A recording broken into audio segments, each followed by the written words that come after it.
आता तुमचं काय म्हणणं आहे या सगळ्या आरोपांवर? पहिला तर आईची शुगर आहे, त्यामुळे मी त्यांचं तर नाहीच करू शकत. त्यामुळे मी म्हणजे माफी मागते, पण माझ्या हातात नाही आहे ते की मी त्यांना परमिशन स्वतःहून देऊ शकते. कारण की चहा पिया, जेव्हा डॉक्टर सांगतील की आता तुम्ही दिवसातून 1 चहा पिऊ शकतात, तेव्हा मी देईल त्यांना परमिशन चहा प्यायची. बरोबर. आणि ओरडायचं तर माझा मुलगा एवढा मस्तीखोर आहे ना, त्यामुळे ते ओरडावं लागतो. तो म्हणजे बाबांवर गेलाय, बाबा ऐकत नाही म्हणून तो पण नाही ऐकत, असं आहे. त्यामुळे त्याला सगळ्याला जबाबदार कोण? बाबा. मग तो पण तसाच आहे, मग त्याला जोरात बोलल्याशिवाय तो ऐकतच माझं नाही. नाव आलं म्हणून मी बोलत नाही, पण तरी सुद्धा नावं सगळीकडे माझीच असतात. नाही म्हणजे न बोलता बरंच करता तुम्ही.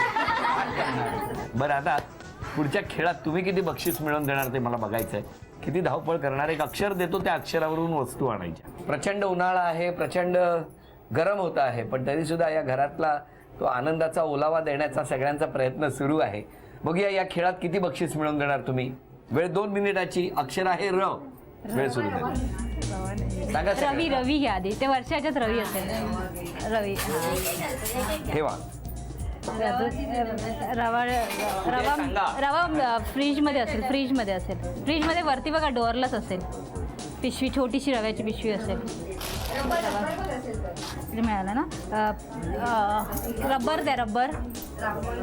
रांगोळी दे बघा, ते तिकडे खाली रांगोळी आहे. ते नाही, ते दुसरं खोला. खाली छोटा डबा आहे ना, तो.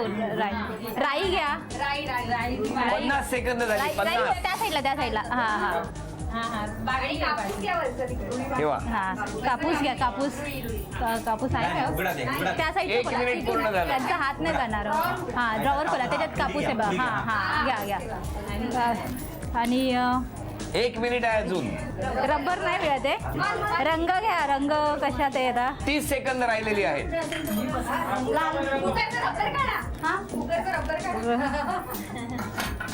हा, रंग. रिंग. आणि हीच रिंग. हातातली रिंग. 8 हा. 7 6 आणि 5 काय राहिलं आता? 4 रुमाल दिला. आणि 2 1. वेळ संपली. या उभ्या राहा. हे घ्या. 1.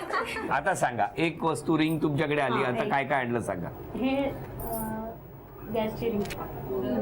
रबर. 2. हा रंग काय आहे? काहीतरी आपलं काय आणलंय उचलून. 2. पुढे 3 रवी. 4 रुई. 5 रवा. 6 राई. 7 रांगोळी. 8. 5 वस्तूंसाठी ही चिंचपेटी तुम्हाला मिळाली. अभिनंदन. 3 वस्तूंसाठी 600 रुपयाचं बक्षीस तुम्हाला. केप्रकडून ही भेटवस्तू वहिनींना. अभिनंदन.